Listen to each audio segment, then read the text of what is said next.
So just to kick it off, I think first I'll introduce myself. Amanda Martin, Goodway Group. I head partnerships, but more importantly, I'll pass it to Jordan to introduce himself. Sure. I'm Jordan Greene. I head up the mobile advisory group for Mella Media. I've accidentally been in the mobile world for 21 years now. Wasn't even called mobile when it started, it was wireless, and that stunk. But a lot of the faces that you recognize in a room, like Mike and I, go back a long way. But we've been acquiring users for clients ranging from the Knicks and the Rangers to IDT Telecom to Publishers Clearinghouse and building out full strategies for them for years now. And there's enough of the good and enough of the bad that clients should be doing this now in smarter ways than they have been for the last couple of years. Simon? Hi, everyone. I'm a little bit of an interloper. My name is Simon Assaad, and I'm the CEO and co-founder of Heavy.com. We're not in the in-app business, but we're hoping to get into it. But we have a fairly significant amount of experience acquiring and growing customers through the mobile web world, and we are expanding that into and driving those customers to app. We've grown from 1 million to 35 million organically through the strength of content and distribution partnerships. And we think there's opportunity to expand that to mobile apps. So we're here to hopefully provide some information and learn a little bit. Yeah, and so the way we're going to kind of position today's panel is from someone who's looking to get into the path to in-app conversion and someone who has been here since wireless. So, Simon, from your standpoint, as a company that's been able to drive to nearly 40 million unique users on the web on a monthly basis, what has maybe held you back, or what promise do you see when approaching developing an in-app strategy? I mean, I think the first thing is having the customers. So a lot of what I heard on the last panel, which I thought was an excellent panel, by the way, was about how challenging it is and what it costs to get new customers to install your app. And I think Jordan has a particularly interesting point of view on how much fraud there is and the kind of shenanigans that's involved in getting somebody to convert and whether it's a real person or not. On the web, through the strength of content, it's relatively simple to identify whether somebody is real or not. And to kind of to convey that into an app world is something that we're very interested in. But it sounds like it's quite complex, and so I think that's what we think is kind of interesting, and what we're here to learn about is how do you take that large customer base, 35, 40 million people a month, and how do you get them to download a Heavy app? And what's that worth to us if they're on the mobile web and on the app? What's the difference between those two things? Because it sounded like from what the fella from Flipboard said is that there's a big gap between the monetization for web versus in-app as well, which I also thought was very interesting. And so, Jordan, do you find that when clients start working with you in this process to pave a path to conversion for a mobile in-app, that they're sitting in a similar position that Simon is, or kind of from your experience, kind of where's the starting point for most? It's easy to end up in the weeds really fast. So, hope you don't mind, I'm going to use Simon's. We're going to take the Heavy.com app. Okay, let's use that as our example. Great. One of the very basic things you need to have, table stakes, is you need to have a mobile measurement platform. MMP, you hear it thrown around. Here's what that means. It's app acquisition analytics. It lets you track anybody who's going to install your app. And install does not mean download.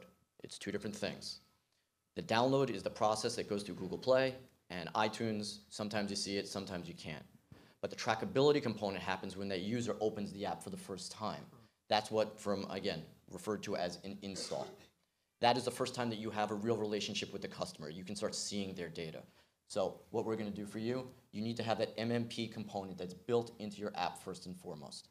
Now, this helps you track organic stuff too. You want to know that you're getting your organic traffic, and we'd love to think that for eternity you're going to have nothing but organic guys coming in. But the reality is that you can't. So you need to go out on the open market and be able to track where you're buying the ads from.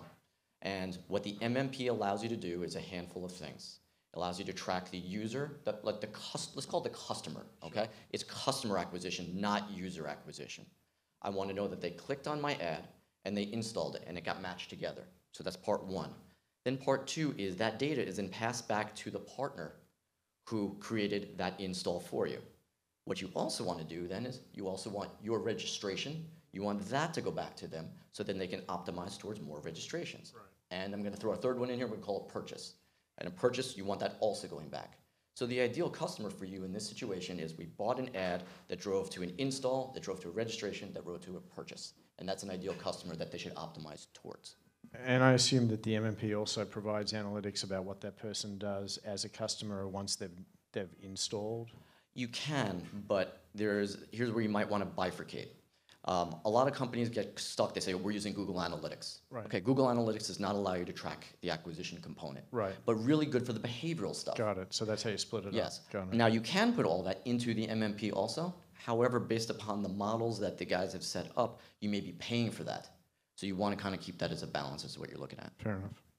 So in ad tech, you said that, you know, there's both of you have said there are bad players, there's fraud. We tend to go there. We go there first and foremost. We always go to the negative, everything we have to solve for.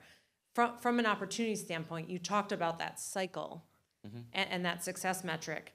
Kind of what is your, as you look at mobile in-app, what's the positive message that you want brands and publishers to think about first and foremost instead of dwelling on the whys and what could go wrong? Sure, and don't worry, we're going to come back to the fraud and the negative in a little bit. But the positive is that an app is an incredibly sticky opportunity to engage a customer on a daily basis. The average consumer is using 6 to 8 apps. The rest of it is stuff that we've collected over time. We may never go back and visit it. But you want to be in the flow of their daily lives, especially for something that's a newsreader. And I'm not trying to minimize. No. I think it's very interesting. I mean, so we've been we've invested in push notifications. We started in January. We've signed up about 1 million people for push since January, and we found it to be. That's why we're interested in app, because push has kind of created the bridge for us, where we've learned that it's an incredibly effective tool at driving kind of awareness and further engagement, especially for a news site. But that's. I think it's very interesting to see that. I assume that would be even more important once you're in the app world, right? Because it becomes, that's absolutely the second piece that you need in there. Right. And I'm going to put this out there, even though it dips back into the other panel. There's revenue generation opportunities once you've got push notification in sight as well. And so, I think a lot of times, especially sitting on the agency side of the bench, we're talking to brands a lot about pushing installs.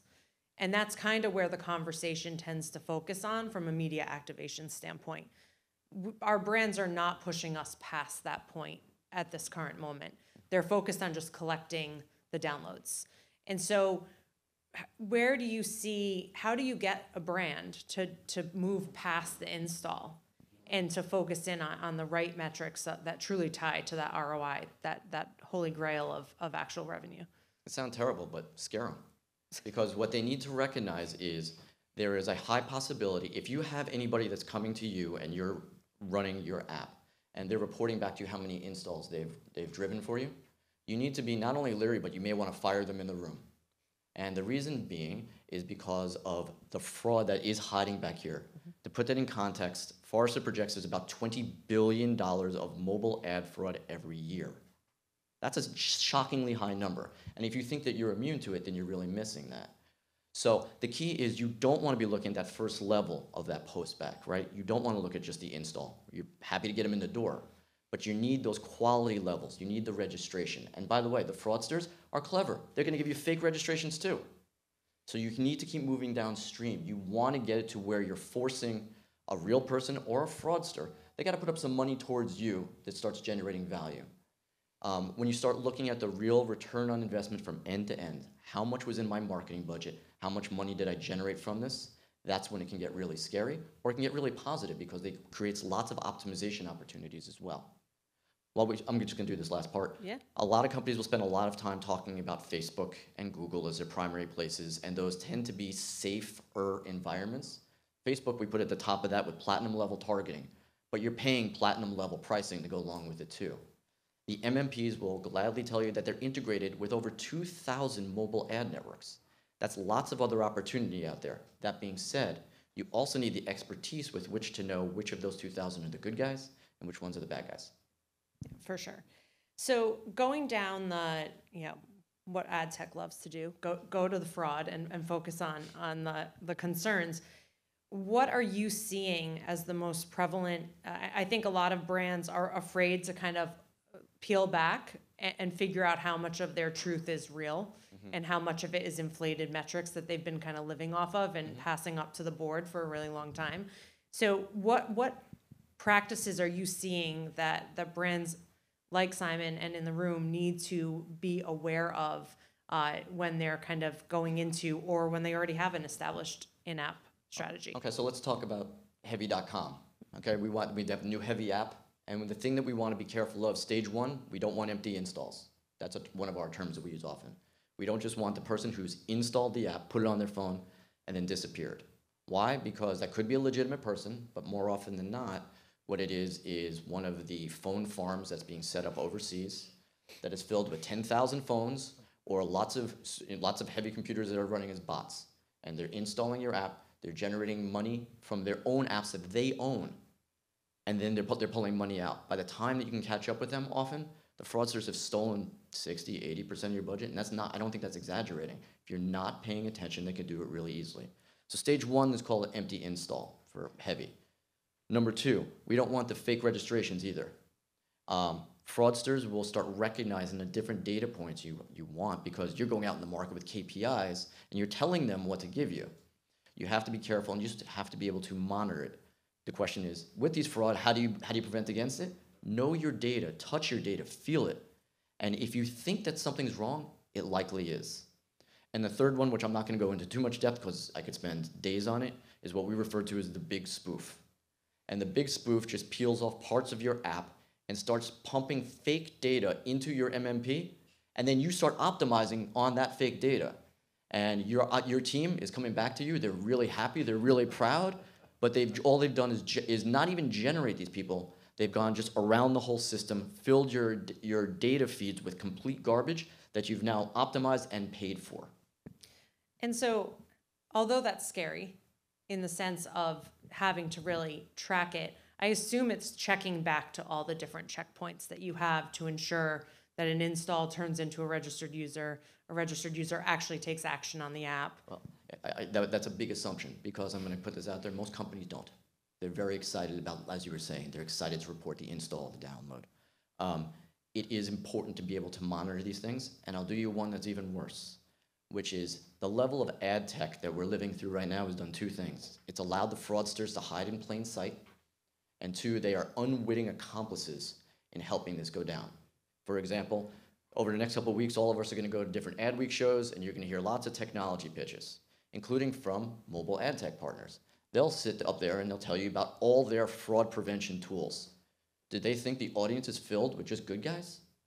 They're going in and doing their sales pitches, doing the same thing. They're giving the playbook on how to defeat them to the fraudsters. As an individual brand, Heavy, we're going to create Heavy's own prevention guide. Your job is not to fix the industry. Your job is to protect yourself. So let me ask you a question. We deliver a lot of customers to our partners on the commerce and OTT side. You know, a couple of million to commerce sites, a couple of 100,000 subscribers to OTT applications, but it's all done through content. Mm-hmm. How much is content driving app installs a part of the conversation? And is there fraud in that as well? Well, now it'd be on your platform, so you can control those guys. Right, that's what I'm saying. Like, we obviously are creating the content, and it's driving significant scale. We're hoping to, like, replicate that for our own kind of organic apps. But is there a marketplace for content driving app installs outside the construct of what we're discussing? Here's where companies get themselves in trouble in that regard. Right. Is they start looking for more scale. Scale's the question, right? Is there enough scale against it? So if you start going out and bringing in alternative networks to start filling your feeds with stuff to background revenue, right, that's when you get yourself in trouble. Got it. And by the way, nobody's immune. Facebook recently sued 2 Chinese companies They were in their audience network because they were feeding fraud, CPI fraud into there. Right. So that's have to be careful. Yeah, no, we don't run any ads around that content. It's primarily set up to like drive customers without that construct. Anyway. Because most of your revenue is driven on a direct relationship. Right, exactly. Regard. So in that regard, you should be safer. Right. But you still have to be on, vigilant. Yeah. So Simon, you're sitting in an interesting seat where you've been driving in-app conversions, but not necessarily to your own apps. Right, exactly. Yeah. Yeah. So we don't charge. So we drive about 400,000 OTT paid subscribers a year. And then a couple of million to Amazon and various other commerce sites.